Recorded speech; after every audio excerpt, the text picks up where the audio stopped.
Энэ удаагийн хичээлээр энэ хоёр томьёогоо персоналитгчтэй зэргүүдтэй хэрхэн ажиллах тухай тайлбарлая. За жишээлх юм бол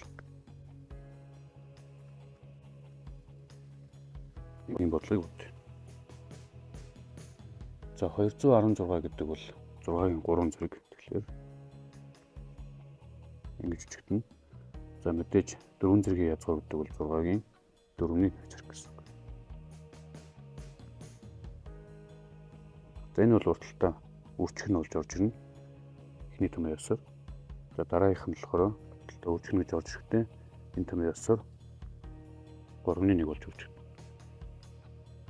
За ингээд л өөрийнх нь 6 суурьтай 6 гэдэг бол нэгтэй тэнцүү. Эндээс манай үтснийг манай болгоны эцсийн хариу бол 12-1 гэж гарч ирнэ гэсэн үг.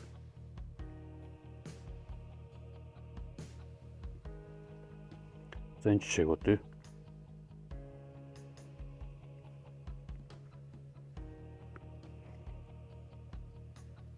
За зэргийнхаа хичээлүүдийг бүгдийг нь үзсэн хүмүүст бол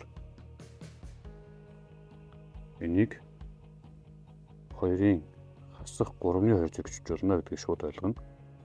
За 3 зэргийн язгуур дээр 16 гэдэг бол 2-ын 3-ны 4 зэрэг бичгийг бас мэдж байгаа гэсэн үг.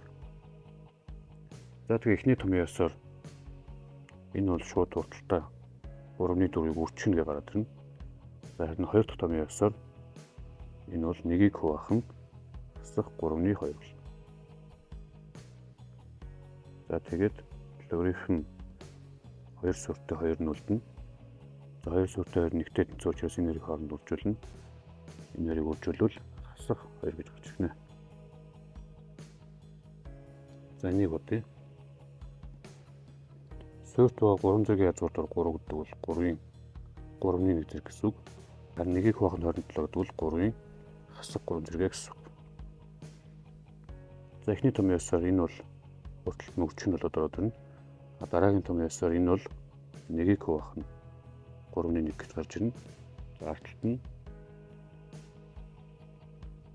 өөрийнх нь 3 суурьтай 3 буюу энэ нэгтэй тэнцүү учраас энэ хоёрын үржирийг болоход хангалттай.